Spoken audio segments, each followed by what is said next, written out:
thank you to everybody who's made it back live after 2 weeks ago fracas with moving the classroom and everything.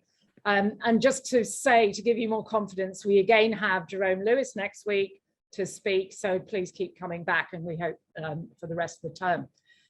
But today we have Dr. Abbey Page, who started as an anthropologist in Durham and here as well as a master's medical anthropology at UCL, but did her PhD with the Agta hunter-gatherers in the Philippines, focusing on cooperative child rearing, health and reproduction.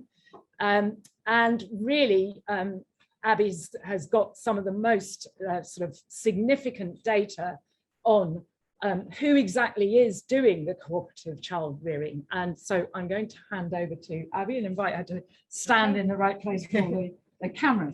Sure. Hi, everyone. I'm just going to share my screen, so bear with me 1 second. And so you'll be able to get a much better view of those slides. All right. Hi, everyone. In person, it's my first in-person talk as well. So that's exciting.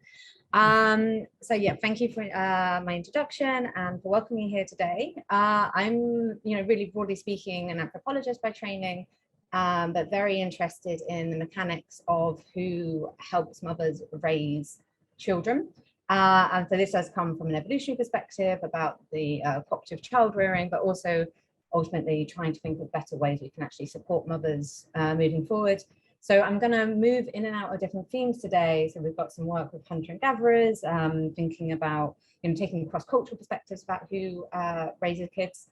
But then also I've got some data from UK focused on infant feeding, because I think it's a really important case study for understanding this really vulnerable time period and how women can be best supported. So I'm just going to first of all just give you a bit of overview of theory, just bringing together the kind of public health perspective of social support, which is pretty much just different language to talk about the same thing, and then that background, which I'm probably some of you are likely to know about the evolution of cooperative child rearing in humans and what the anthropological literature shows us. More this way. Juggling all the different elements. So yeah, my really I think my point at the end of this talk I would like to reinforce is that how people help women with children is complex, and we should pay more attention to mechanisms so actually better understand these processes, because often we're making quite a lot of assumptions, I think. Well, this is what I hope I convince you of anyway. So yeah, social support is being situated within social networks, which are perceived as actual help. And this is in the form of emotional, practical or informational support. So yeah, during this talk, I'll be discussing social support really very broadly, because it captures all these different ways that individuals can be helped. And emotional support is when individuals are encouraged, you have empathy or concern, making you feel more connected, increasing your self-efficacy and your confidence, for instance. Practical support is more of a direct action to help someone, so that would be the actual childcare help, which is what allomothering is often referred to. And also it includes resource provisioning, so giving of food or other resources. And then informational support is trying to help individuals be able to complete a task which takes more skill, which you might not know about. And so an example of that is how to breastfeed, for instance. And these different types of support matter because they may function on different pathways. And also the different types of supporters may be giving you different types of support. So you'd be more likely, of course, for practical support from your partner, family members, for instance. Emotional support might be more likely to be your friends, and healthcare professionals are more likely to give you kinds of informational support. And yeah, like I said, I'm going to talk a bit about infant feeding in particular, because I think it's a really interesting kind of prism to think about this really vulnerable period where women are very tired, especially first-time mums, very tired, lots to learn, things don't necessarily play out like they expect. And so it's really kind of a big need period for support. And so I'm just going to introduce this topic a little bit now, and I will come back to it after diverting back to the Agta, and I hope the kind of narrative makes sense. But sorry, yeah, for some reason we're not letting people in. Oh, the room. Lawrence is supposed to do that. I know he is, but it isn't Abby's job. people waiting for sorry, go on. You're interrupting. Yeah. Oh, they're going down now. Okay, sorry. No worries. Look, you shouldn't do that, Laura. Yeah, I don't want to stop sharing also for fear of not being able to get on there again. Yeah, so breastfeeding rates in the UK really very low, particularly low compared to other high income contexts, which are kind of directly comparable. And some have proposed this because breastfeeding is much harder and painful, and it's a learned behavior. We see that if we look at cross species comparison. And so women and infants both need to develop their skills about how to breastfeed. And some have proposed that women are actually missing support in the UK context because there has been in recent history a lack of breastfeeding. And so the cultural norms around it aren't there. You don't have mothers and friends to give you that kind of cultural support and that information and that kind of emotional support around it. And yeah, so basically an idea of like the weakening of breastfeeding culture. And so interventions primarily from healthcare professionals in the community or in hospitals soon after birth, really focused on increasing individuals' information about how to breastfeed. But actually, generally, randomized control trials on this topic have tended to be quite unsuccessful in increasing breastfeeding rates in the long term. So they might have an uptick for the first week or two, but after that, they does seem to deteriorate. And one of the reasons we think that might be is that often there's a focus on healthcare professional and the focus on informational support and on the nuclear family, which we think is really limited. So the nuclear family in like Western academia is often the center of social policy, as it seems to define the relationships around and responsibilities around the household. Within the social sciences, things, particularly sociology and demography and social policy, there's this assumption that nuclear family is the traditional norm. So it's always been the case that we have the male breadwinner and woman at stay-at-home caregiver.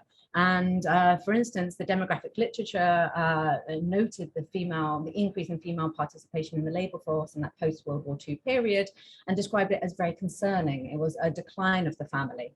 And there was ideas that mother abandoning their children for work and decreasing marriage and fertility rates as a result. And that's nicely argued by Rebecca Sear in a recent article on this topic. It's interesting to note that subsequent demographers are actually really surprised when they didn't note these really negative consequences didn't come about. And one of the point is it isn't, cross-culturally, of course, we know the nuclear family isn't the norm, and even in Western high-income contexts, there's many varieties of household structures out there. And not only is this kind of value on like intensive care coming intensively from the mother, supported economically by the father, there's also this idea that childcare should be expert-led. So it's either coming from a mother or it's coming from an expert. And as a result, we kind of overlook particular sources of help from others, for instance, from older siblings. And I'm going to focus on that, particularly with the Agta stuff in particular. So if we want to take an anthropological view of it, I think we get to have, what's really nice about anthropology is the fact that we have we can take the cross-species perspective and we can take the cross-cultural perspective, and it kind of puts our own disciplines into perspective, because a lot of Western academia grew up in this post-war period where what we found to be normal and which we put to be traditional is what just we as a discipline had as what was just culturally appropriate in Western society. So if we look at humans in a cross-cultural perspective, we see that our life history schedules do differ a lot from other great apes.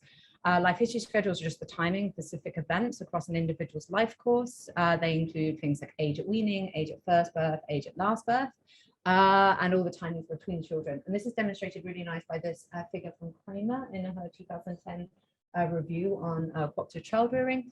And so basically it just demonstrates really nicely how we're different. So we have on the x-axis, we have the age of the individuals, and then we have humans and the other great apes, orangutans, gorillas, and chimpanzees on the y-axis. And each segment is kind of these unique periods of development. L is lactation, C is childhood, which is unique to humans, J is the juvenile period, and then we have this period of just being mature but pre-reproduction, and we have first reproduction, where the arrow starts, and then we have the arrow for that duration of reproduction. So what's really interesting was you see that basically, first off, the humans have a total fertility rate. So we can be on the number of children you have by the time you finish your reproductive career is about 6. Sorry. Yeah. You're going a bit too Oh, fast. sorry. You can relax. Yeah, sorry. Yeah, First it's fine. talk in a while. Sorry. Yeah. Yes. So the most important thing to take away from this is that we have, on average, in a natural fertility population, so that's women who aren't using biomedical forms of contraception, are having about double the number of offspring than our closest relatives. So we can see here total fertility rate, which the number of children you have by the time you stop is about 7, on average about 7, compared to chimpanzees, which is 2, 3 gorillas, and I think for orangutans it's not there, but it's pretty similar, 2 or 3 offspring. And one of the reasons for this, that humans are able to have so many children, in comparison to our closest relatives, is that we have a much shorter lactation period. So we have for that was the period of lactation. You can see that's much shorter. It's around about 2 years for humans, compared to other grape apes, where it goes on for 4, 5, 6, 7 years. So that means that women are able to be pregnant much quicker and resume, and move on and have the next child. So this is referred to as the stacking of offspring, when we have multiple dependent offspring of different ages, and that's pretty unique to humans. And women are achieving this by obviously stopping investment in the younger one and the older one and focusing on this newer one again. But actually, this is interesting because our children require a lot of care.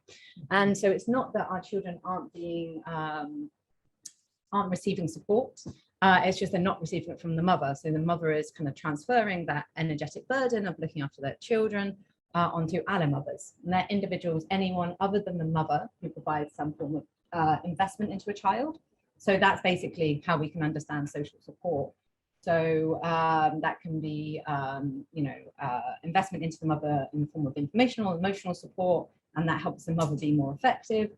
Or it's in the form of practical support, where that mother doesn't have to do the action anymore because someone else is doing it for her. So allomothers actually do include fathers. The idea is that, which is argued by researchers like Sarah Hardy and Karen Kramer, is that we are able to stack our offspring so well and have that really rapid production of quite highly dependent children without affecting negatively their survival chances, thanks to cooperative childrearing or allomothering. This has been studied very widely in anthropology and demography, and the presence of different allomothers and the adaptive benefits of things like kin presence. So if your grandmother is alive, for instance, very common, has been recorded and found to be beneficial to child survivorship in a really wide and diverse range of the world's populations. However, it does tend to be that the literature will focus on close relatives and particularly adult caregivers. And particularly, there's been a long-term interest in anthropology in grandmothers.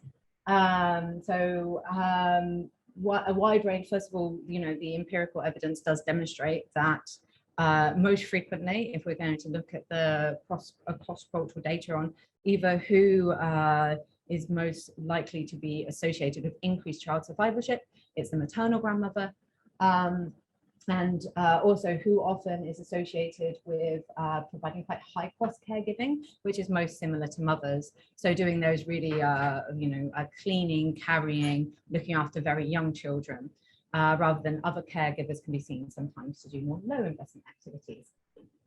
From an evolutionary perspective, the grandmaternal interest in looking after their grandchildren makes sense, given that they have a close genetic relationship with their grandchildren, but also arguably they have a post-reproductive status.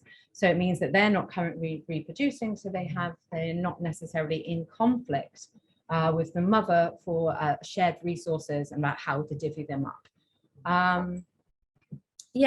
And so consequently, basically grandmothers have been referred to as an ace in the hole of allomothers, and has been a focus of lots of empirical investigation.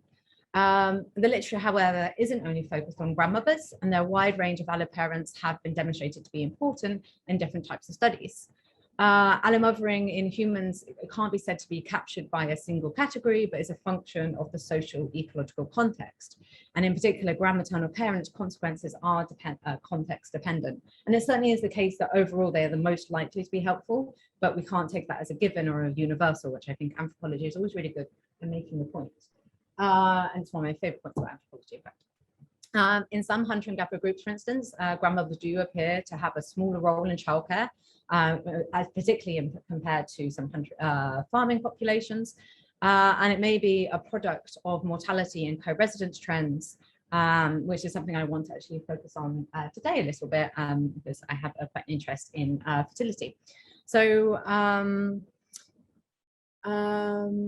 yeah, so just to summarize my introduction so far, mothers do not raise children on their own. They're helped by a wide variety of individuals, and that help takes lots of different forms and is going to be context dependent. Studies have tended to focus on the nuclear family or the extended family like grandmothers, but we also expect distant kin and non-kin to be important. And I underline this because we don't really want to close off our avenues of understanding who helps mothers too soon. We want to capture, you know, all those different dimensions, and particularly because I'm always thinking about how these things could be operationalized to better support mums in the future. So support is often assumed to be unidimensional and improve maternal and child outcomes. Sorry, I kind of skipped over that point.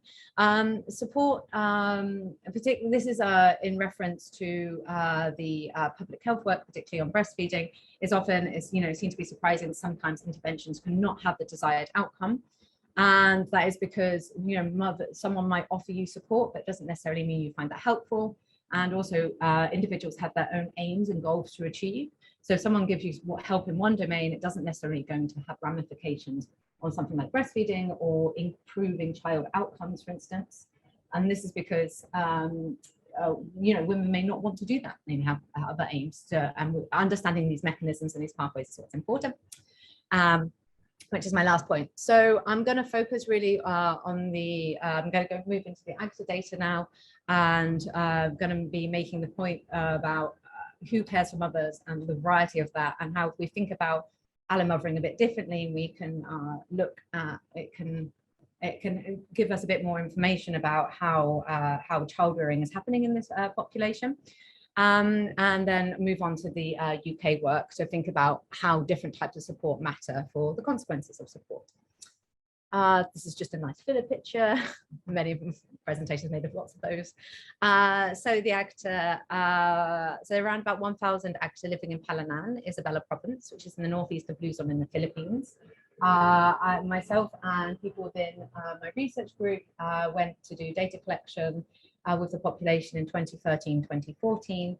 And we worked censused about 900 of the populations, the majority of people living there. So over this 1 year period of data collection, we were based in Palanan. I see if people can see, Palanan, which is within the Northern Sierra Madre Natural Park, which is the grey outline to the map there. So it's a supposedly more protected area, which has had less economic development compared to the surrounding area. And for instance, when we did field work, there wasn't a road to that location. So just meant the Agta and the non-Agta people who live there are relatively more isolated than the rest of the nearby cities. The Agta live in a camps made of both close kin and non-kin. So normally you'll have a couple of brothers or a grandparent and a younger family co-residing, but then the camps will be made up of a mix of individuals. So that means that individuals will often children will reside in camps where they have very close kin as well as lots of non-kin. And the camps tend to be quite small, particularly the ones inland. So you can see there's a main river, the Palanan River, running through Palanan from the coast. And the inland camps tend to be smaller, but there are some camps on the coast, on the Pacific, and these become much bigger, up to about 100, 120 people. And they're primarily fisher foragers. Only about 3% of the activities we witnessed were hunting. The majority were fishing and foraging, and then they also do engage in cultivation particularly of rice, and quite a lot of wage labour. And the population is really variable. And actually, I have been just working on a paper recently about looking at how childcare varies by the different livelihood strategies, just to demonstrate even within one population who people utilise as allomothers does change. So nothing is very fixed. So this data I'm going to be sharing is all from focal follow data. Focal follow is basically you find a child, which is your focus, and then you follow them. We studied my cohort from the top left. We studied 48 children between the ages of 0 to 6 over that 1 year period. About 65% of those were boys, but it is a male dominated population. That's just the sex ratios are skewed from birth. So we just generally watch the majority of the children we could find. What we'd do is we'd have 9 hours of observations over 3 non-consecutive days. And they'd be either in the very early morning, in the middle of the day, or the evening. And you can see I've got a notepad and pen there, and I've also got some headphones in. And every 30 seconds, the headphone would beep, and it would tell me to make an observation of what I'm seeing. It was really intense, particularly for kids who are like 2 years old and just going to run away from you. Yeah, so it's really in-depth data. So the sample size is quite small compared to some like big demographic studies, for instance. And also the time sample is quite small, which I think is a particular limitation, but you do get to have a real depth of understanding. You get a really nice snippet of time. What we do is we'd record all low and high investment. So low investment is things normally when you're proximity watching someone. So, you know, a child is within a couple of meters of you and you're sitting there in the hut and you can see what's happening, but you're not otherwise doing very much. And then high investment is anything else like holding, playing, cleaning, feeding, anything like that. We also recorded what the mum was doing at that time, if we could see her, and particularly if she was absent or present, and if she was present, was she also investing in the children? So we did this for each child. We had about 1,000 data collection points, which in the end results into about, I think people see it was about 200,000 observations, which are used in the analysis I'll be presenting. Okay, yeah, so who cares? So first of all, I'm just going to focus on the data on who actually provides the childcare. And here particularly it's direct, it's practical support, so it's any direct form of childcare. And what I haven't got here is who's providing food and who's doing the domestic tasks. And I think it's really important to underline that childcare is just one aspect of childrearing, and household economies are made of all three. And to understand how children are raised, really we should be looking at them in unison. But that actually I always want to do that, haven't yet managed. So this figure is just looking at a breakdown about who provides direct childcare to infants and toddlers. Infants are, yeah, this is basically on breast weaning. So infants are 2 years and less, and toddlers are above 2 to 6 years. That the infants are the kind of blue bars and toddlers are the grey bars. We have the different types of allomothers or caregivers at the beginning. At the bottom on the x-axis, so mother, father, brother, sister, maternal grandmother, paternal grandmother, maternal grandfather, paternal grandfather, extended kin, distant kin, and non-kin. And then we have on the y-axis the percentage of all their interactions. So this is basically showing the relative importance of each individual allomother.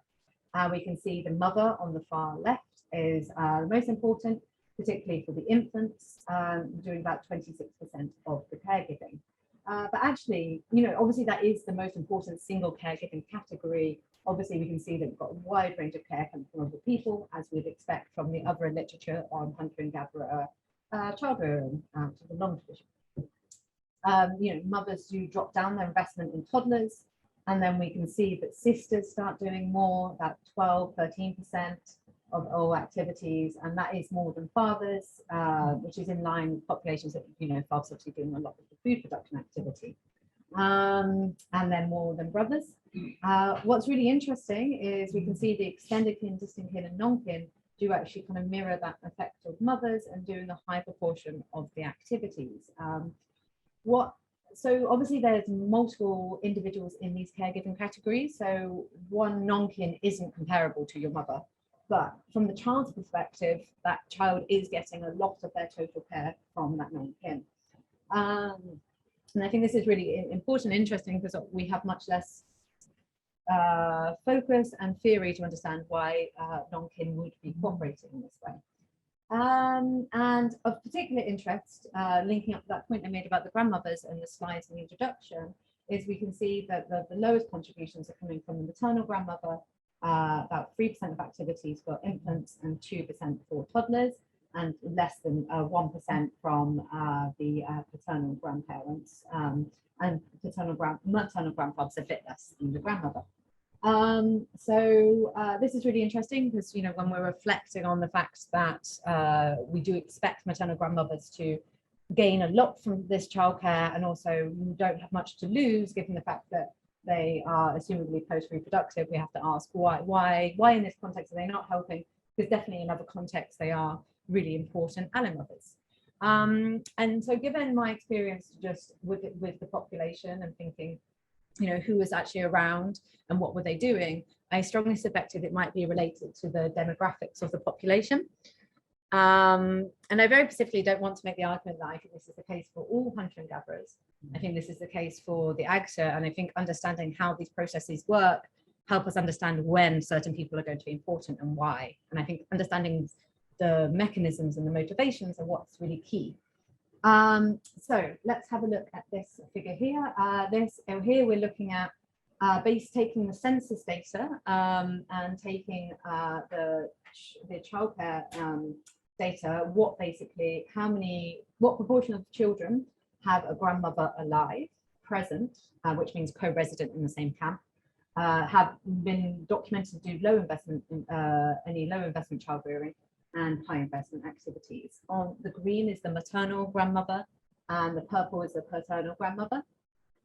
And what we can see, so remember it's about 80 children in total, so only about 55% of children had their maternal grandmother alive, whilst 44% had a paternal grandmother alive.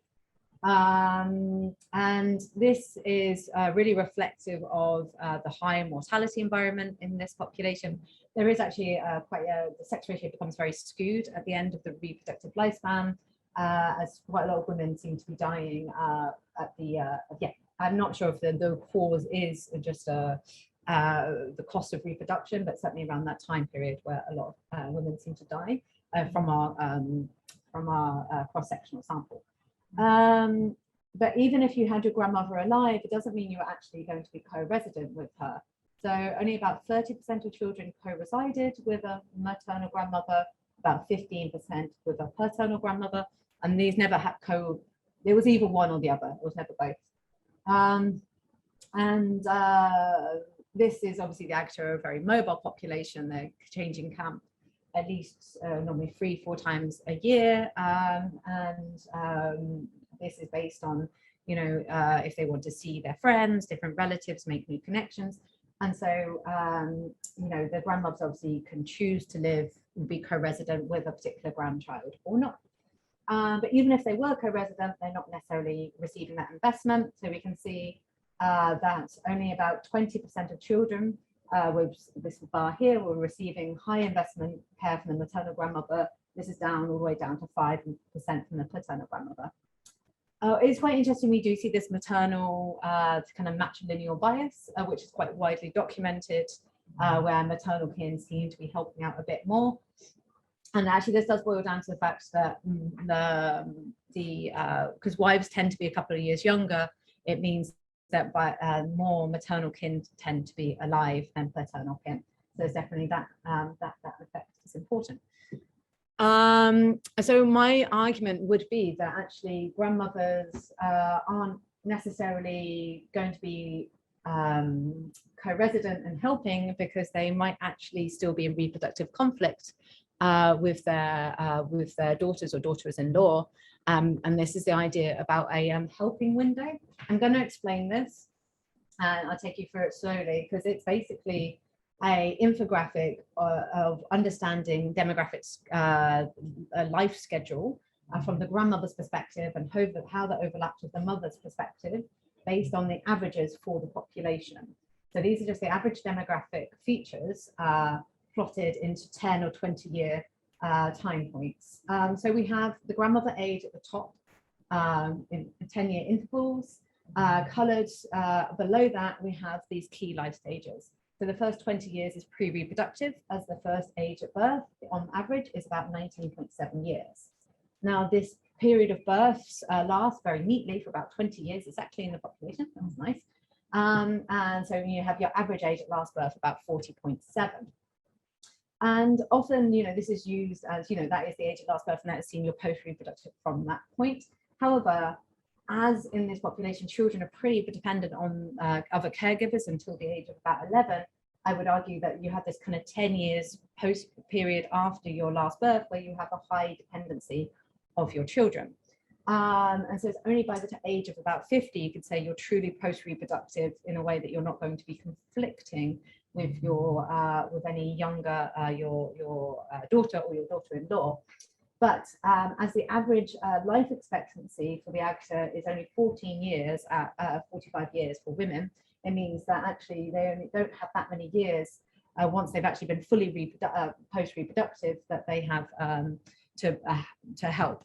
So this is demonstrated, it did work. So this helping window, I would argue, is about 7 years long on average in the population, sandwiched between that period of high dependency when the grandmother will have on average in the population still 2.5 children under the age of 11. And at the same time, her daughter or daughter-in-law, who you can see is squashed under here, she's having, her births, she's having this period of births, and the grandmother is much less able to help here because she still has 2.5 children and, increasingly able to help there. But after that period, it's increasing frailty and death, which actually, again, limits the ability to help. The other thing to think about, and I think it's really interesting, hasn't been looked at within the literature as of yet, is the fact that grandmothers is a very high fertility population. So total fertility rate on average about 7.7 when we were there. And this is a product of quite short interbirth intervals, so the period between children. And that's on average about 2.5 years. And so you do that for 20 years, then on average, you're going to end up with 7-8 children. Looking at our data, that means that each grandmother who was alive in our sample, who was fully post-reproductive, so in this kind of good helping window stage, still had on average, let me look at my notes, yeah, they still had on average 20 grandchildren to be able to look after, 13 of which were under the age of 11 and in a lot of need of help. So that means that you have your own children to look after, you want to allocate resources there, but then you have lots of grandchildren to look after. So how do you decide which one to help? You're obviously not going to be helping all of them. And so this might be really, needs-based. I don't know, haven't really thought about this very much in the literature, the idea that, not every child has a grandmother available to help. And I think this is really key to better understanding why we see variability in grandmaternal help. And just to play this little thought experiment out, we have looked really quickly at just if grandmothers, if the number of dependents grandmothers have predict how much they help each child. So this is just for 30 children who interacted with 16 grandmothers. What we want to understand is if the amount of care that you give is going to decrease the more children that you have. So we have high investment activity on that side. So that's all those kind of really intense caregiving, and low investment activities on this side. And basically the lower these points, it means the less likely, the less care you are giving. So this shows really neatly that under 11 are the green bars. So the more children you have under age 11, you're providing about 30% less caregiving. And then that's for high investment, and for the low investment, it's about 10% less. But you can see even the more children you have aged under 16, you can see a similar effect, just a bit smaller, about 25% decrease versus about a 5% decrease for low investment care. So it is a small sample, quite big confidence intervals, which just means we have less confidence, but it does exactly what we expect, where it's scaling. So basically the more children you have, the younger they are, the less you're going to invest in any singular grandchild. And I think that's just really important, thinking about what's grandmother's motivation to help, what are their costs of doing so, what other obligations do they have, and how are they going to direct that how do they pick which one to support? And I think, for instance, if we're working with under a framework of kin selection, where you help individuals who are more closely related to, you're going to help those who are going to give you the most benefit. And so helping grandchildren most in need indicates that you might be receiving much more benefit in that context. And I think that's a really interesting and exciting thing to explore. So moving on from who is helping, I wanted to also reflect on what are the consequences of this childcare. So generally there's the assumption that social support, as I kind of mentioned earlier, is going to have, or any form of childcare or any kind of practical support is going to have a positive effect on a child outcome. So when we have these big demographic studies which are looking at, for instance, historical German or Swedish or Finnish databases, you say, grandmaternal presence is associated with a increase in survivalship. They're more likely to reach the age of 5 if your grandmother lived in the same house. And the assumption is that grandmother is doing things, and as a result, that resource is going to be transferred is going to lighten the mode of the mother, the workload. So she has less to do, and then that mother is investing more into that child or getting more food for that child, and as a result, that child is better off and more likely to survive. But these are lots of assumptions, and anything that teaches us, looking at behavior, particularly from an ecological lens, is that individuals have different strategies, and they may not, whether or not they're going to, you helping the mother is completely dependent on what the mother wants to do, what's her aims, what's her intentions, how many other children does she have. And so you can broadly separate practical support into having 2 different types of effects. You can have substitutive care. And that's when, if someone else is doing childcare instead of the mother goes off and does another activity, so she has been substituted. This other activity might be food producing, or it may be looking after another child, or maybe resting, relaxing, for instance. And so what that mother does and how she in kind of reinvests, save energy, has the consequences for health outcomes. Because if a mother, and with this case of the Agta, a mother has gone to do food production and left the child in the care of a younger sibling, that care may not necessarily be as high of standard, and that child actually may not have an increased chance of survivorship. And this is different to additive care, which is when a mother provides childcare and an allo mother provides childcare, and then the mother still does it. And this is much more likely to result in improved outcomes for the child, because the child is kind of getting both levels of care. So I think these pathways are context specific, and it's really important of thinking about not only who is helping, but what is the mother doing at the same time. So basically, this is what this research question is looking at, which is recently published in Phil Transby in a special issue on the topic, which I'll actually share a link for later. Based on the data that kind of looking at who cares, we kind of saw that quite a lot of childcare was coming from distant kin, non-kin, extended kin, and not that much was coming from grandmothers and fathers, probably more involved in food production. And a lot of this childcare from the non-kin and distant kin was actually other children in these mixed age, mixed sex play groups, which are pretty ubiquitous in the hunter and gatherer literature about how children spend their time. And this is really a product of the small demography of camps, that while children do tend to prefer to play with similar aged friends, camps which are quite small, maybe 30, 40 people in total, they're not able to cluster together and form same-sex, similar age play groups. What happens is you have kids from the age of about maybe 18 months, 2-year-old, to about 14, 15. And actually, they're kind of nicely leveled here. You get the older kids at top and the younger ones at the bottom. They freely roam around camp, the surrounding area, into the rivers and the sea. They're not that far from adult supervision, and adults are probably within a couple of minutes, but actually they are they're a unit on themselves. And within the literature, and I know Camilla was just saying that Sheena will be speaking in a couple of weeks, and really great research on what is the function of these playgroups in terms of child development and social learning and norms, and this is all really important. But it does actually also have the, who knows about what came first, but it has the side effect of also providing childcare for the kids, because from the age of about weaning, young kids are increasingly left into these playgroups, and they receive a lot of their care from, yes, their siblings normally in those groups, but also lots of non-kin and distant kin. So I was really interested. So this is, the theory just came from watching the kids for so much time and seeing how they're spending their time. And what I wanted to know was, were mothers more likely to leave the children and go and do other activities when they were in playgroups? And is that the same as what happens when they're with grandmothers, for instance, or fathers, or other caregivers? So is this care substitutive?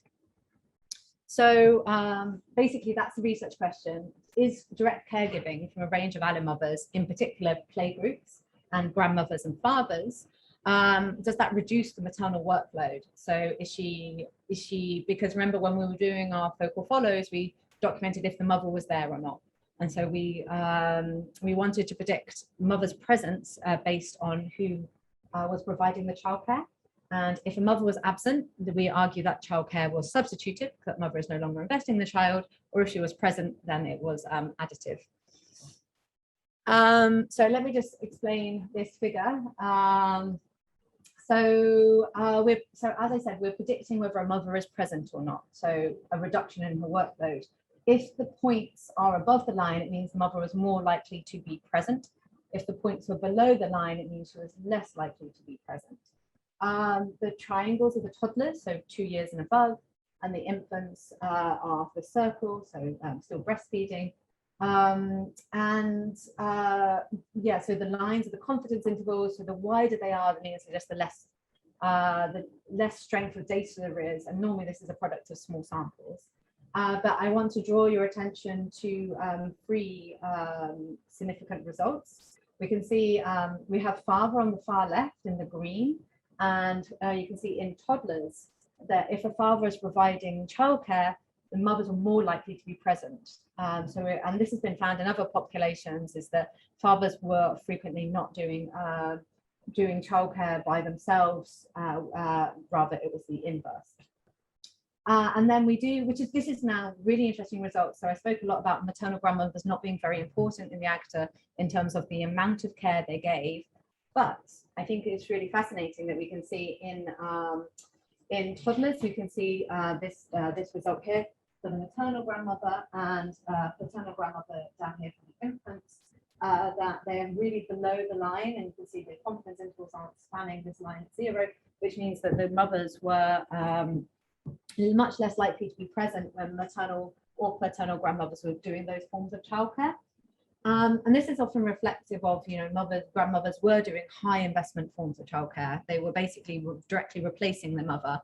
And mothers were more likely to leave for longer foraging trips, go to the market town for a couple of days if the child was with the grandmother. So I think it's always important to reflect on what dimension of importance are we talking about, because whilst not all children had access to grandmothers, when they did, obviously these grandmothers are really important.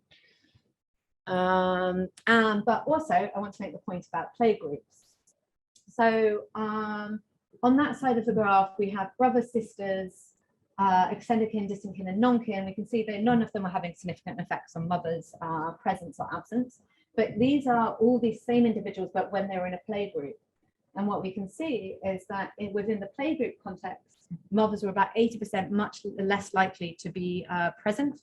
And it didn't really matter who that care was coming from in that playgroup. It was really what's important is the playgroup. So mothers were leaving their children in playgroups to go off and do other activities.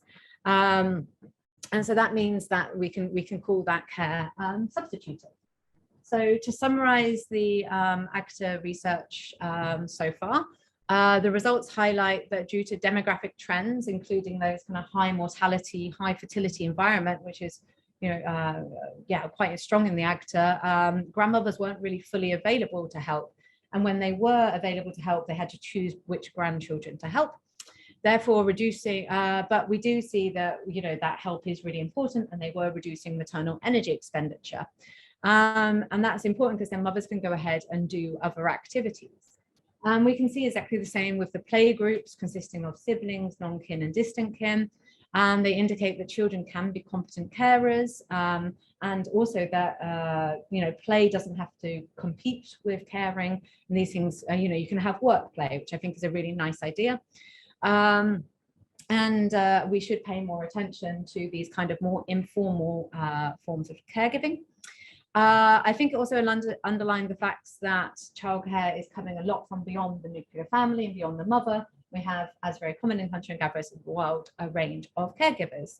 But I think what's particularly interesting is that whilst we know that mothers were reducing their workload, we haven't actually taken that step to understand what mothers were doing with that additional time. As I was talking about, if, you know, the mother, you know, decides to go rest during that time, or goes forage more, that might have different results for children's health and well-being. So we became particularly interested in these questions about what were different types of actions that mothers did, and what were their intentions, and how does that affect the consequences of support in terms of outcome. And this is how we got onto the infant feeding stuff in the UK, which I'm just going to speak about for like the last 10 minutes or so, if that's okay, because I think it kind of starts digging down into it's a very different type of data that helps us understand how different types of support are important for understanding or being able to predict what is the likely outcomes of this support. Like I said before, emotional support, information support, practical support, we can understand them sometimes as acting as a buffer.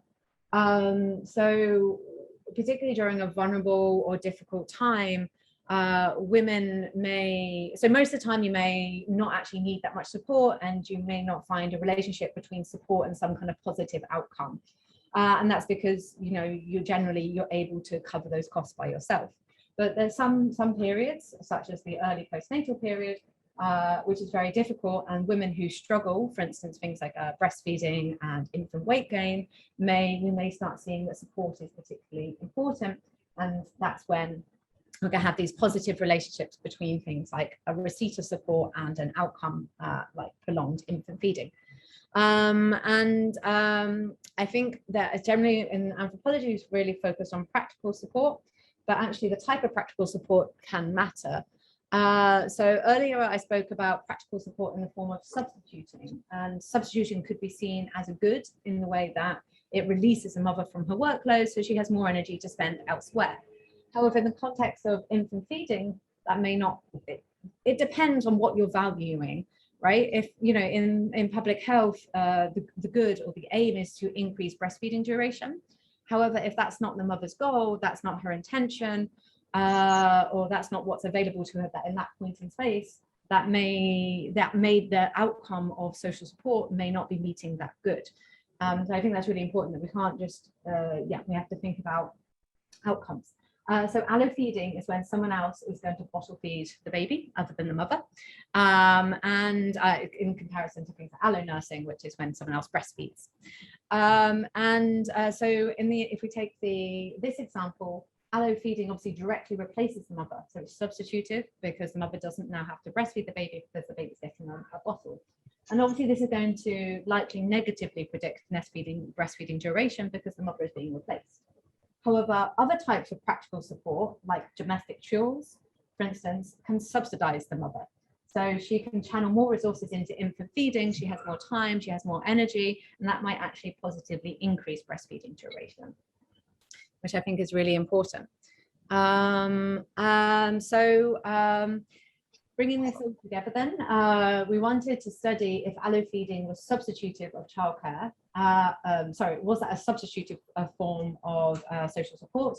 And does that impact infant feeding differently to subsidizing types of support, which is things like childcare or practical support like domestic chores? And in particular, we're also interested in whether social support buffers mother from the negative impact of breastfeeding problems and on breastfeeding duration. So this is the idea that When breastfeeding is very difficult, it's commonly assumed that that may be an important reason why women stop breastfeeding earlier than they want. And if they were to receive support, it would buffer those negative consequences and they'd be able to carry on breastfeeding, which is widely supposed in the literature. So overall, we predicted that allo feeding would increase the hazard of stopping breastfeeding. And reported helpful support would decrease the likelihood of stopping problems, but unhelpful support would again increase it depending on the problems that women had. So this data is from the UK in online a convenient sample from 2017-2018 from 565 UK mothers. And we asked some questions about how, if they were currently breastfeeding, how long they breastfed for if they had stopped. They were asked to report helpful and unhelpful levels of support from a really wide range of caregivers. So it's important to us because I think sometimes the literature can just focus on, a healthcare professional or just on the partner or father or perhaps at best the grandmother. And actually we're interested in understanding the entirety of mothers' social networks in line with the anthropological work we've done before. And what we simply wanted to do was do a Cox regression. So be able to predict the likelihood that a woman was going to stop breastfeeding based on the levels of support she had, and also whether how she felt about breastfeeding and how many problems she had. Levels of breastfeeding were much higher in our sample than would be expected in the UK in general. So about 93% of women initiated in our sample, and 94% of women plan to breastfeed. And in comparison, normally see about 75% of the UK population initiating breastfeeding. And in fact, we had about 68% of women breastfeeding for up to 6 months, which is more like 30% in the general population. And this is very low. And but this is in our sample, it's particularly high because predominantly our respondents are university educated, very weird, very middle class. So basically me, if I was to do this, and this is a big problem, is that online samples consist of a lot of our knowledge about social support in the postnatal period for women in the UK. Obviously this isn't a representational sample. We know much less about support from women from non-white and educated backgrounds. And part of the reason is that wealthy women both have the time and space to be able to fill online surveys, and they are also quite engaged with breastfeeding. You can become a breastfeeding champion, and one of the ways you do that is you engage in breastfeeding survey and research. And so most studies have this problem, and it's something we're working really hard now on to improve in the future, because I think it's pretty pointless understanding support. Well, it's not pointless, but if you understand support in the most privileged supported population already, you're not actually understanding what's happening in the populations which receive much less social support and have much lower breastfeeding and much higher postnatal depression rates as well, which I think is where focus should be for understanding, just diversity in situation. However, despite the fact that, a lot of the women were breastfeeding a long time, breastfeeding was hard. In line with other research in high and low and middle income countries, about 93% of women have suffered at least one problem breastfeeding, and actually up to 50% of women had 2 to 3 problems. The most common was sore, painful, bleeding nipples, blocked ducts leading to mastitis, issues latching, tongue tie, not enough breast milk, and at the same time, too much breast milk. And this also maps on to women's reported experiences of breastfeeding. So 38% have found it stressful, and 42% found it emotionally draining. And I think this is really interesting because even though this was a very privileged population, obviously things are not all rosy, but they are overall really well supported. So this is a lot of information, so I'll just break it down very slowly. So we have, this is just a count. Each bar is the number of women that reported support, and each square is a different supporter. So brother, maternal grandfather, sister, friends, partners, in-laws, and then we have the healthcare professionals at the bottom, and then peer supporters, which are people like NCT or lactation consultants. And then we have to the left in each square is emotional support, In the middle is informational support, and practical support is on the right. And that's, of course, missing from healthcare professionals just because they're not around to do your housework. So what's most important here is the green bars are helpful. And we can see that most women are reporting helpful support from their mothers, their friends, their partners, health visitors, and their midwives. We're really, important that they're getting them across all different domains of caregivers. Less for your in-laws, generally, and the red bars are when that support is absent, and obviously not everyone had a sister or a brother, which is why these domains are higher. Not everyone contacted a peer supporter. The blue bars are when they reported it not being neither helpful or unhelpful, and the purple bars are when it was unhelpful. And mostly we can see this talking about this is a population get in a receipt of a lot of support in general.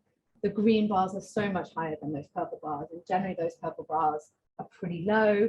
A bit higher for your in-laws. Notice that's particularly maternal, your mother-in-law, and also interestingly the general practitioners, so the GPs, actually their helpful level support weren't, compared to the other categories of like healthcare professionals was quite different. So who the support was coming from and the consequence of that support does matter. So these are the results from duration of breastfeeding based on who was helping feed your baby, so the allo feeding result. And remember, the prediction here is that if someone else is feeding your baby with a bottle, you're more likely to stop breastfeeding. And this is basically what we find pretty uniformly. Lots of lines, it just means lots of different carers at different time points, or all above the line at 1. So if it's above 1, it means you're more likely to stop breastfeeding. You can see, you're 10 times more likely to stop. And the purple ones are exclusive breastfeeding, and the yellow ones are any breastfeeding.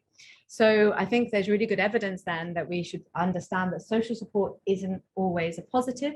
It's not a univariate entity, which is always going to be beneficial. And in fact, it's going to be dependent on the help that women have available to them, and also likely what they wanted to do in the first place.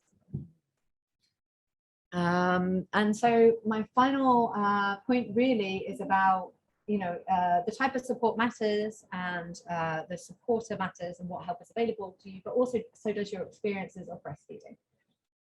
So here again, we're looking at the likelihood of stopping breastfeeding. So anything above the line means you're more likely to stop. So this is the orange line here. And what we've done is we've separated support from helpful to unhelpful. So blue, these ones are unhelpful support. Brown are helpful. We have different supporter types: midwives, health visitors, partners, friends. And then at the bottom, I'm not sure if you can see too well, we have different types of breastfeeding problems. So too much milk, blocked ducts. And we can see really nicely, as we predicted, that if you were having a breastfeeding problem and your support was helpful, you were much less likely to stop breastfeeding. So these lines are quite far, beneath this line, showing that there's a significant decrease in risk of stopping. But if your support, particularly from your friends or your partner, was unhelpful, you can see you're way more likely to stop breastfeeding. And this is in regards to this informational, emotional, or practical support.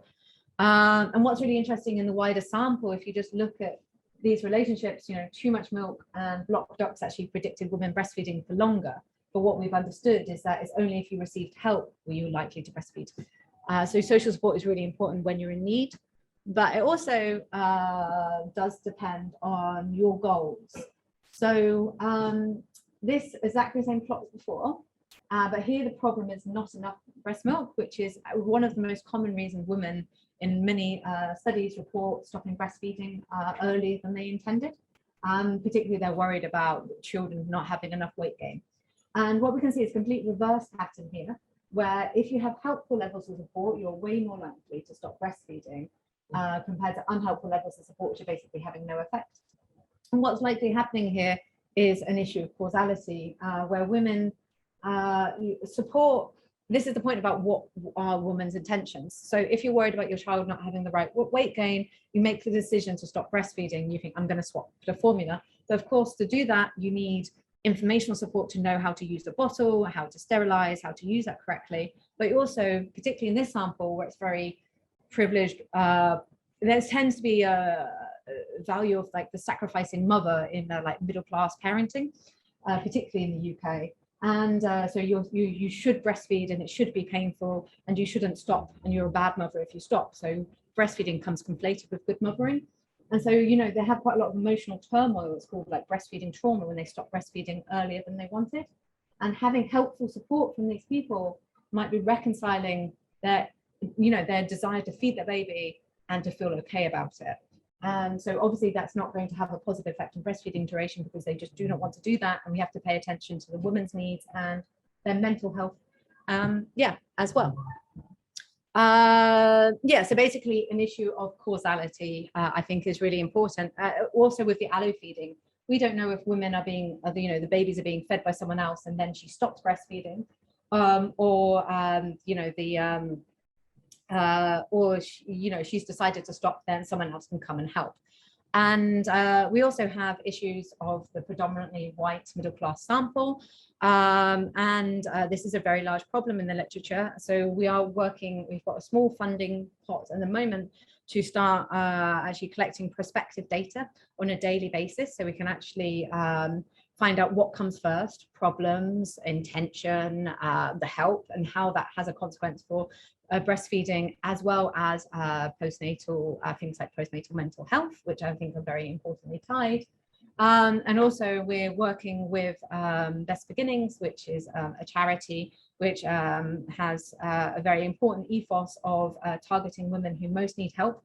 And they have an informational based app, which is widely used already by a much more diverse user base. And we're working with them to add on a questionnaire, which will hopefully get much better data, but then also we'll start working towards perhaps an intervention to you know, help share this data back to women, and maybe that can help them get help if they want that.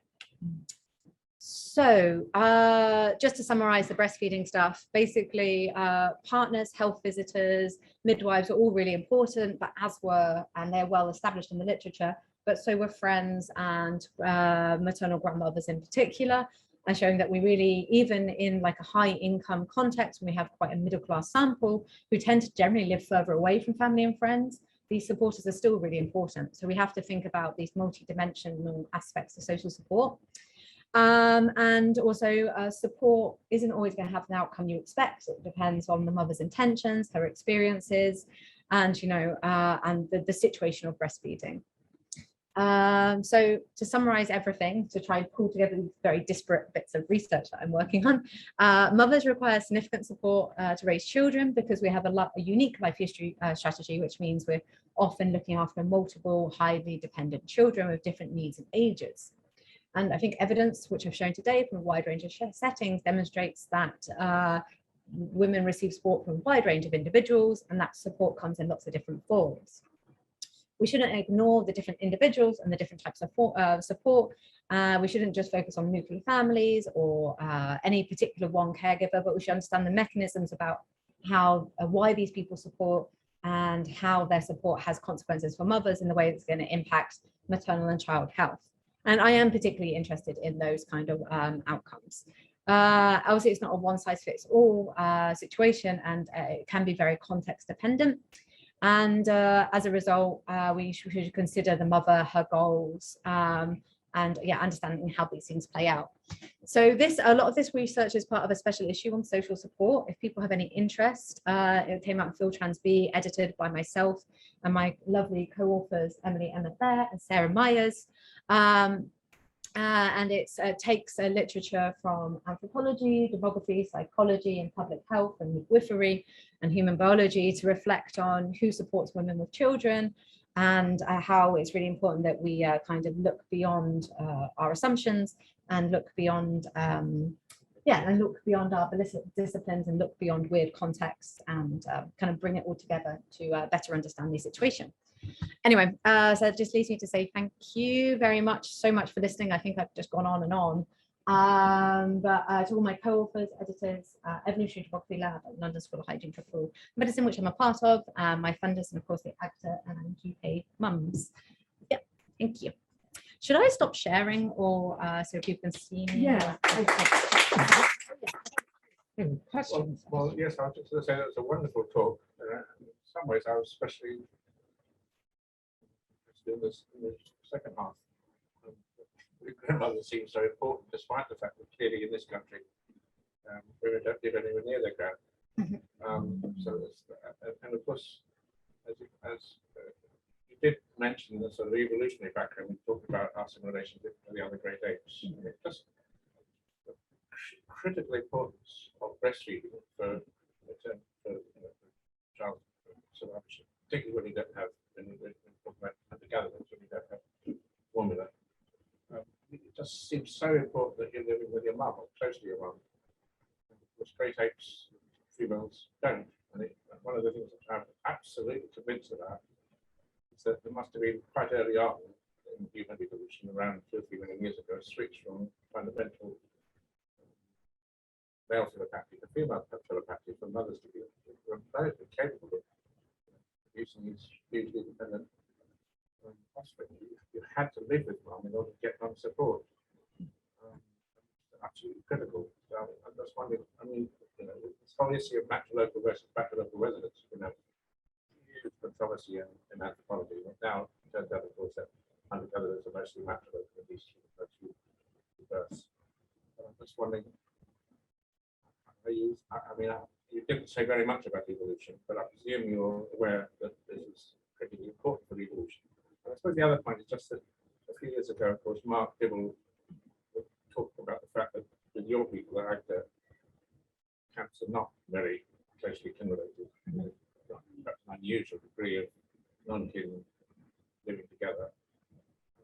I remember that you press publicity for this discovery, but I have to say, it seems to me from what you were saying that actually, if you want support from maternal grandmother, the Agta aren't ideal the way they live. The Agta are much more likely to be getting that support than other hunter-gatherers who are much more likely to be the local kin, much more likely to be kin related through the maternal line.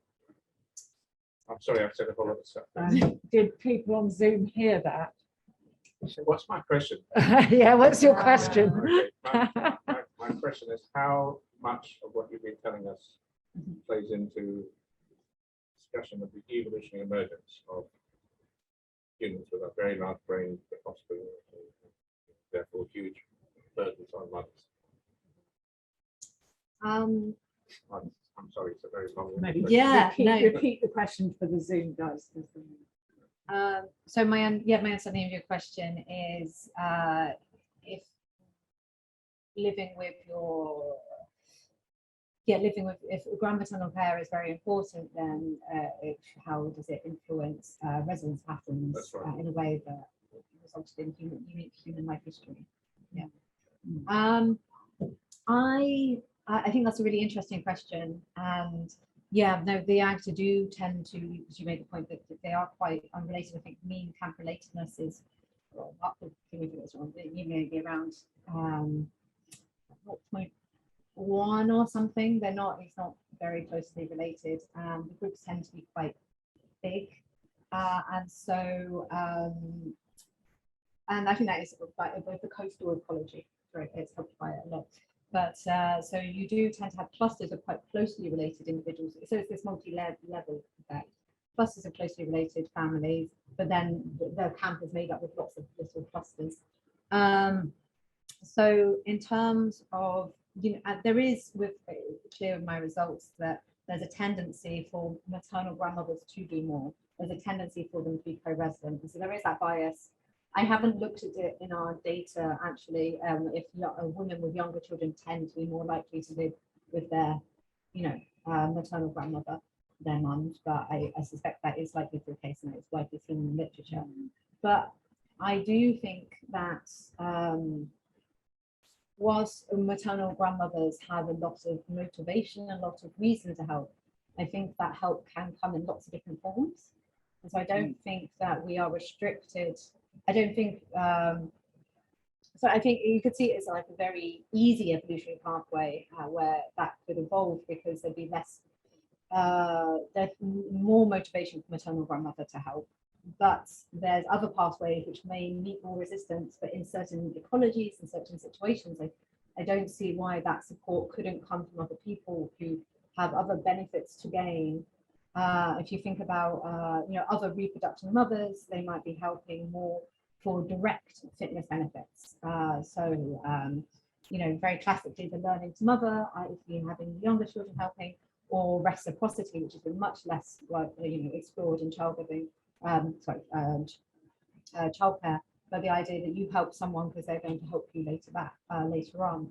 And so I think with those different mechanisms in place, I don't think we're restricted to necessarily rely on maternal, grandmaternal, maternal, I was thinking particularly of advice over breastfeeding. I mean, advice for breastfeeding, you're not going to get that from your sister, your brother, your father, you're going to get it from your mum, aren't you? Surely. I think, with overlapping generations, I don't, like the importance of like friendship groups, women, like having other women a few years above you, like in their reproductive careers. I don't necessarily think that would be a problem. And Brooke Stelzer and Katie Hind wrote a really nice paper on this in the HIMBA. That was the hymn, yeah. HIMBA. But they were getting a lot of support from maternal grandmothers, and they were moving back together. Yeah, for exactly. doing that. Yeah, no, definitely. And I remember the old paper by Marie Gibson actually on maternal grandmothers going back, traveling to help, and they're really putting in that extra effort. That doesn't seem to be happening in the Agta, but which is particularly interesting. So I think it's again, the maternal grandmother would be a really good person to give you breastfeeding support, but not necessarily, and that support could come from other domains. But I agree that knowledge about how to breastfeed, the great thing about the HIMBA study is that women were reporting 65, off the top of my head, 70% of women reported breastfeeding problems, very comparable to high income populations.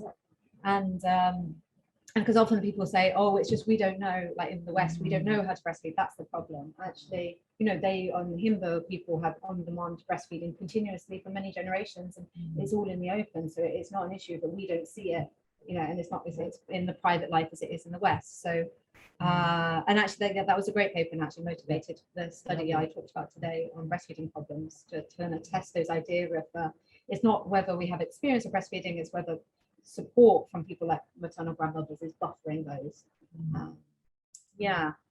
So I think there's lots more space for emotional and informational research and emotional informational support, which is what Brooke, I think, is calling for basically in her research, because we've too often focused on practical support, I think, in anthropology.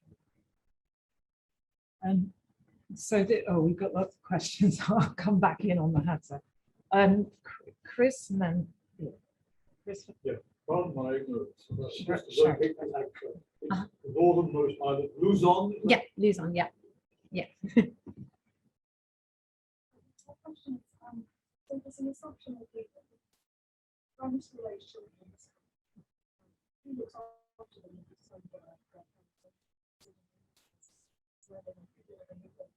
the actor, with children, they decide where to go. Yeah, it's much less, it's not much direct. Can I repeat the question? Oh yeah, Because the sure. sound No, of isn't- course. isn't Yeah, so just- the question is that the parents have much less control over where the children are, and the children actually are more autonomous in their decision making and who they play with. And yes, that's exactly the case. That I would say that there is some kind of parental oversight of these play groups, but not really in what they do. It's just to stop anything really bad happening. But otherwise, the children, the children are free to interact with who they want.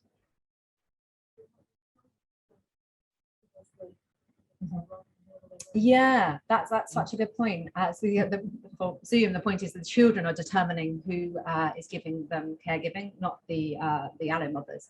And I think that is an excellent point. And it's something I was thinking about, is because often we think about why do people help? So grandmothers, we say they're closely genetic related, they're maybe not in reproductive conflicts, but actually, it's more perhaps there's it's how that care is requested, if there's a manipulation, and also in play groups, it might be very low cost care.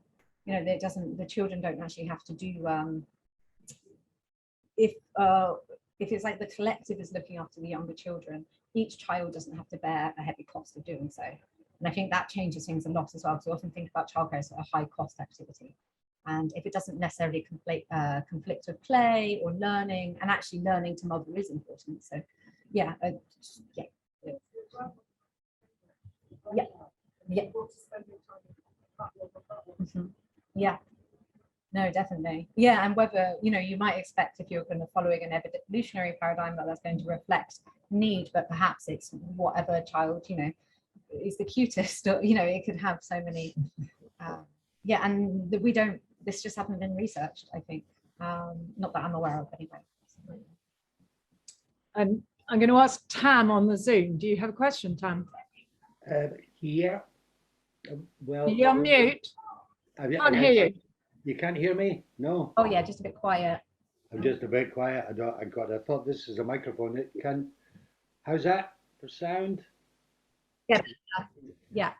I was fascinated by the playgroups aspect, being the father of an 11-year-old and seeing how that socializing of care happens rather than, you know, the individuals, the grandmothers and so on, that it being socialized like that by the community. And obviously you need the space for that, and they have obviously the places that they can go. They're outdoors. We have a particular piece of land in the West End of Glasgow, the Children's Wood, which has allowed for some of that to happen, of that we could allow the children to just play together themselves without adult supervision, and found that my daughter is particularly keen on looking after much younger ones. But the question was about the gathering of the data that you've said in the UK, and it being much more middle class.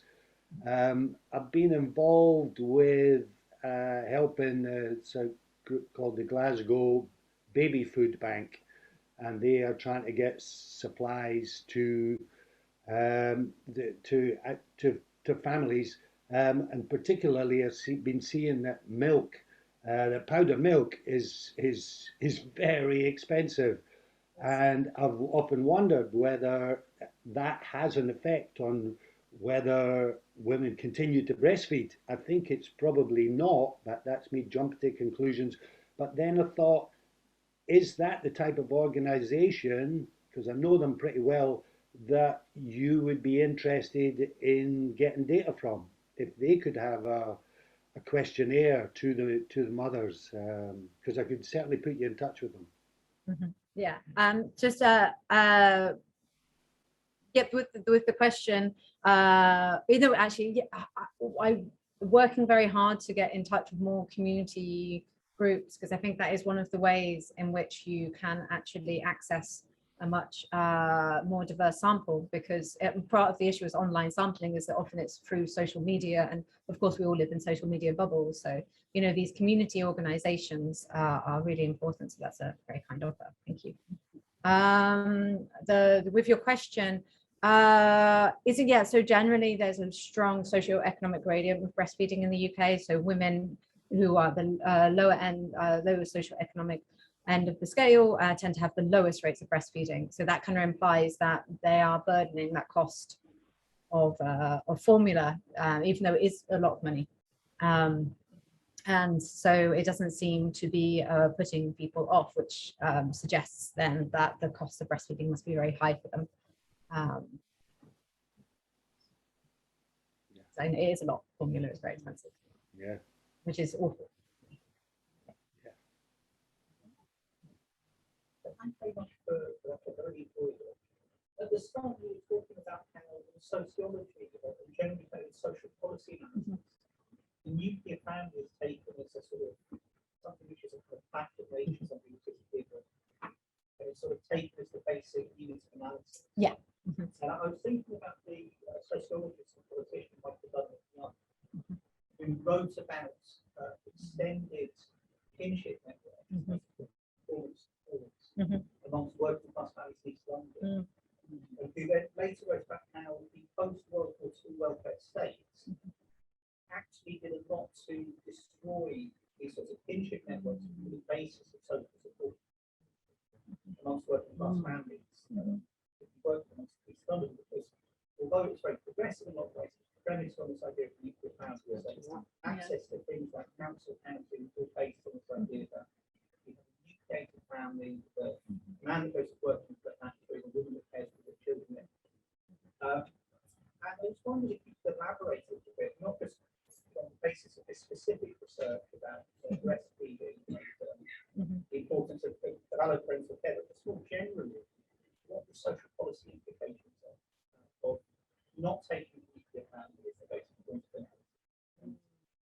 seeing this called alloparental care and extended networks of kin on kin as crucial to family life and the care of children. That's yeah, a great question. So basically, what's the consequences of a over focus on the nuclear family on social policy, and how could we, what would social policy look like if we could integrate this extended and non-kin into it more? This is great, actually. I get to reflect on the question whilst I'm repeating. No, that's a very good question. And yes, I very much agree. I think in terms of how it's so very clear that some forms of social policy have clearly been developed by segments of society which kind of fulfilled that nuclear family norm, and particularly the male breadwinner, female caregiver role much quicker, because like in the upper middle classes, for instance, and I think that's the result where so much of the public policy in that way ends that way. You know, how one thing I'm really excited for my work to go in the direction of is, in particular, is how do we take the situation of the Agta, and we can see that very fluid caregiving situation, women living in camps with other reproductively active women, supporting each other. How do we take that and actually map that onto a context in the UK where that you could use that as insights to support women? You know, if we take like an urban sample, for instance, where, you know, that women are very isolated in flats, you know, and they have all this time, suddenly their main job has become looking after a child in maternity leave. And I don't know. And I would love my research to be able to answer that and draw that link together, because, you know, sometimes I have ideas, you know, like, is it important that you have women going through the same experience with you, but then you have a knowledgeable elder? And how could you, because, you know, we have NCT, which is commonly used, for instance, with some sections of society anyway, and, you know, they're all women going through the same experience at the same time. It can be, maybe that's not necessarily helpful. And so how can we bring our expertise from the cross-cultural context?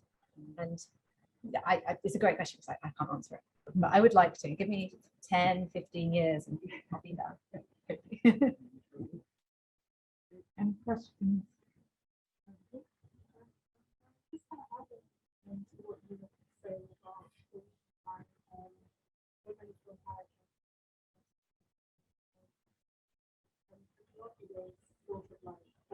I forgot the words, but you know when Indian values are like Okay. Yeah. could you argue that that was sort of what happened there?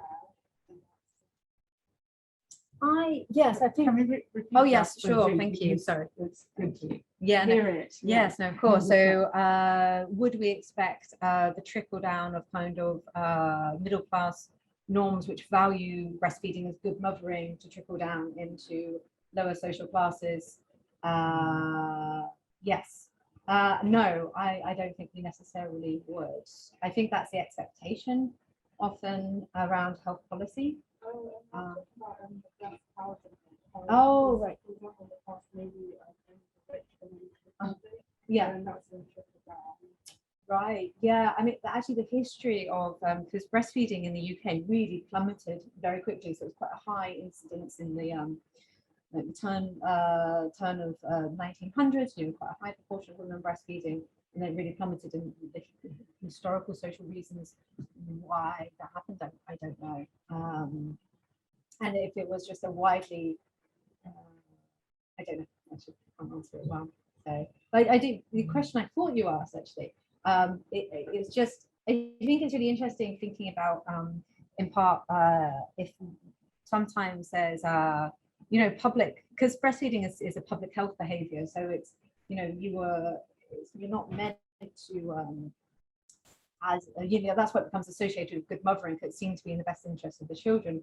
But of course there's a lot of identity politics around it, and you generally see that around kind of healthy behaviors, some people can resist them quite a lot because they are an imposition of middle class, you know, values, and you know, particularly white middle class values, and that maybe the same can be argued with breastfeeding, that some women might actively resist that as a kind of like almost like a James Scott kind of you know, a rebellion, you know, fight against that, perhaps. and interesting to think about those kind of the cultural, the kind of, yeah, this is our identity, and that's worth more than to me than the public health good, which has been sort of deprived by someone else. No more questions? Oh, let's go to the second time. Is that me? Go. So, yeah, but what does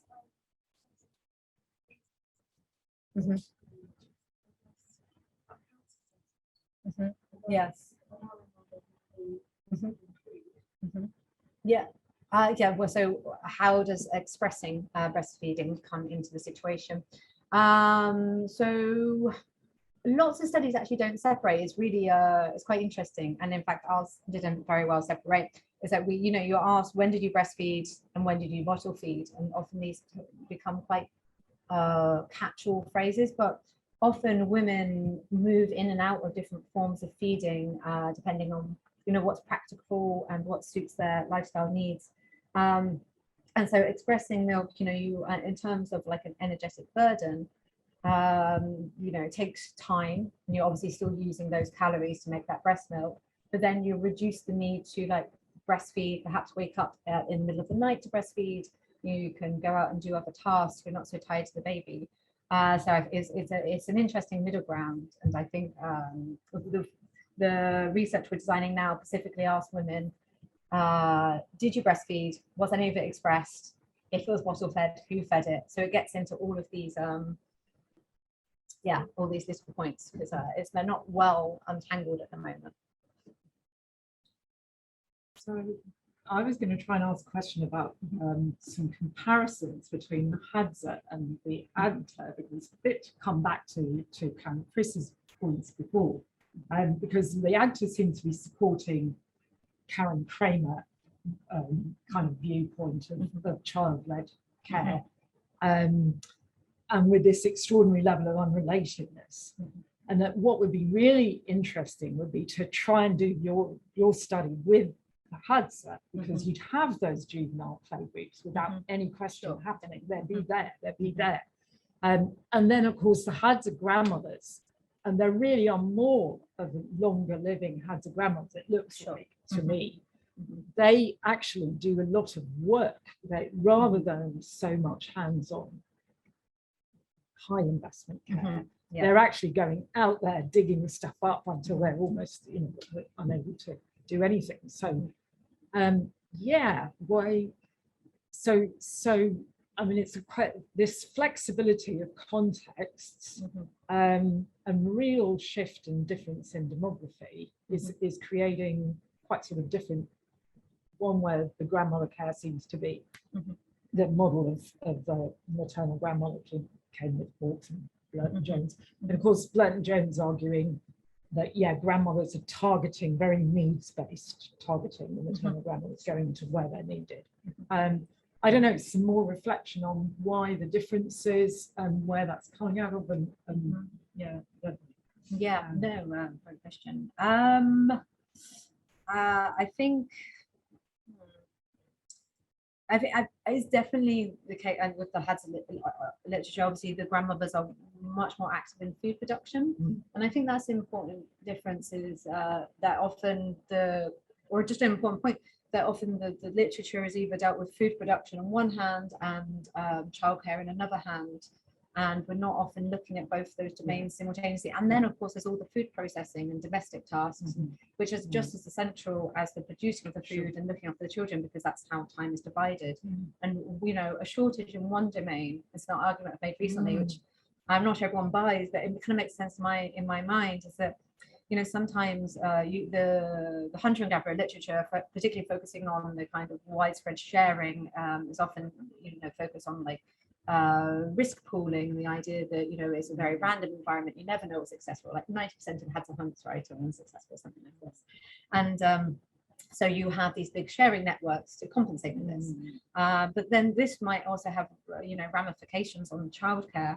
And in the same way that you need these maybe perhaps wide nets to ensure your childcare support, because if you have a shortage in foraging for one day, maybe mothers are going to decrease their childcare to increase their foraging. Yeah. Or, you know, their child is sick, so they have more work to do overall. And you can see how this kind of, the randomness and so perhaps the ecological risks and shortfalls impact on the structure of these networks of who cares, and perhaps the Hadza, for whatever reasons, you know, it's best utilized with having a very highly food productive grandmother. Yeah. And while in the Agta, it might be a high, it is a very high mortality environment.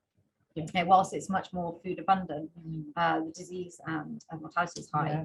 And I wonder, this is my, I think it's 38%, 40% before age 5. And yeah, and there's honestly, it's very few grandmothers at the other end of the scale as Yeah. well. So. Well, that's the reverse of the situation of the Hadza. So the Hadza, older women are living long, and the men are dying. So it's quite reverse. Yeah, and I don't know if so these very much demographic features are stimulating a much wider need for more people doing a little bit, but could be easily called along, and they're kind of independent exposure units. So they're not having the same household shortfalls as what your grandmother may be quite tightly connected to your household. And if these are ideas that I have, but I'm very interested in understanding the reasons for differences between like the Hadza and the Agta, for instance, and particularly basically on the demographic level, because I haven't seen, as far as I'm aware, I haven't seen with this in the literature, and it makes a lot of sense. And as I'm working with Rebecca Sear a lot, you know, we're building on these demographic models to understand grandmothering in a bit more detail. Maybe, do you want a last question, It's Chris? not a question, it's more that I noticed that Ingrid Lewis, Jerome's wife, is here on the Zoom. Is Ingrid here? And she, Oh, good. I'm wondering whether she could be prompted to say a bit about Okay. breastfeeding among the Benjeli. Ingrid, are you there, or Jerome? Do you want to chip in on the Bayaka?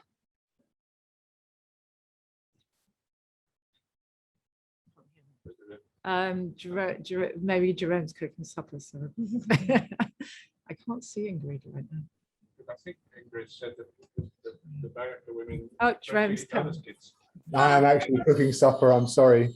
It was fascinating to hear you, Abby. It's so nice to hear how your research has developed over these years, and the comparison is very exciting. And as Chris and Camilla suggested, I think much more comparison will be really interesting. And anyway, congratulations. That was really all I would say. Thank you. And I'm just making a very nice stew for my family. A winter stew, but thank you. Just to say, as far as I know, Ingrid, to say that the Bayaka women, I mean, the kid will be suckled by more than one mum. You know, multiple women actually give breastfeeding with others' kids, because meals really way beyond the nuclear family. Yeah, no, that doesn't happen in the Agta, but I think it happens way more widely in society than people realize.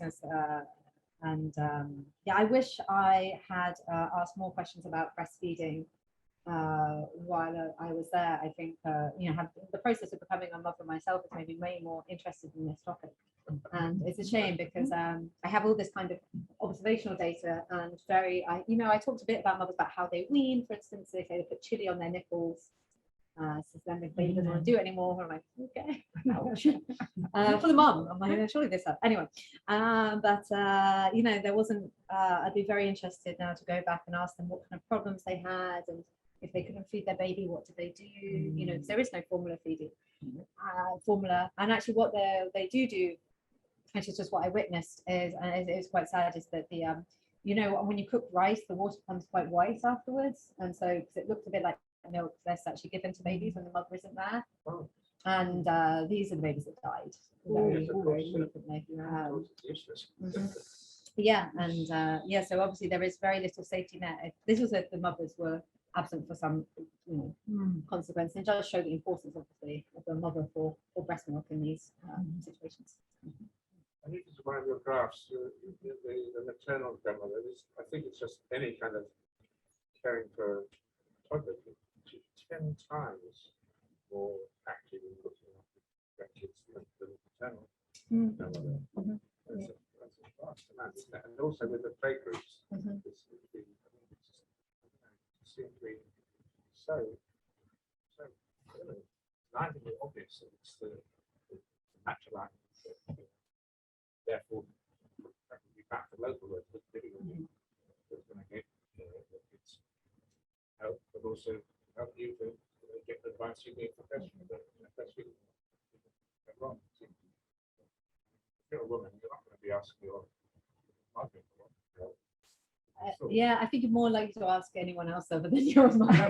That's why it's so ridiculous when people try to make out that the grandmother hypothesis kind of goes out of the way. I know nowadays all the data shows it doesn't. It goes to the maternal grandmother. But so many people saying, "Oh no, Chris, no, it doesn't like to be maternal." What? Yeah, I mean, I think there can be situations where paternal grandmother can be helpful. It's a different relationship for multiple reasons, so that help isn't going to necessarily be the same. But I haven't. I mean, obviously, a lot of those arguments are based from an evolutionary perspective, based around paternity certainty, and I'm not very convinced by those. So it's yeah. The point about paternity certainty is that it is certainty. It is certainty, but that it's not. I don't know how many people here have realised that almost the whole of the 20th century, the model was the patrolocal bound for humans in general. The idea that hunter-gatherers needed patrolocal bound obviously means that a woman moves out when she has kids, but she hasn't got them. Why on earth that would work? But as you say, the argument is that certain kind of go in and say, well, it must be that, because otherwise the guy's not going to have paternity certainty, he's not going to be cooperative. So just absolutely extraordinary ideologies throughout the whole of the 20th century. Yeah. Quite weird ideology. Totally sexist, ridiculous ideology that dominated most of social anthropology in the whole of the 20th century. Maybe this century as well. Well, I think it's also important to, with some of the research, like I mentioned earlier, by Mary Gibson and Brooks Felses, is that you could be co-resident, but that doesn't necessarily mean that you're not receiving your help from other domains as well. And so thinking about all the different elements of how these, I mean, obviously proximity eases things a lot. Anyway, that's just interesting to think about all the different ways people can help, and of course, increasingly, a lot of support can be given remotely with information and emotional support, not practical, though money couldn't be. So, anyway, that's Any more questions? I think we're going to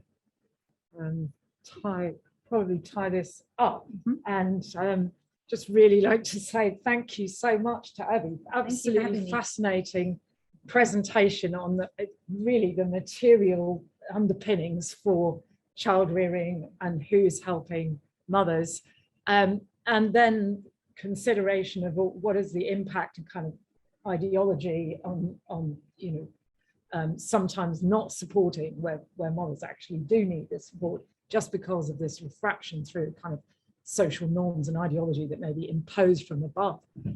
So it's been a really wonderful evening. I was really excited to hear Abbey. Next week, we're going to be hearing from Jerome. Hopefully he's finished cooking his stew, so he may be able to reflect on some of this with Bayaka. And thank you to everybody on Zoom. Thank you to Lawrence for doing the recording. And we're going to say goodbye to the Zoom people. We are back here in UCL class as well as on Zoom next week. So goodbye, everybody on Zoom. Thanks, Sam. Bye. And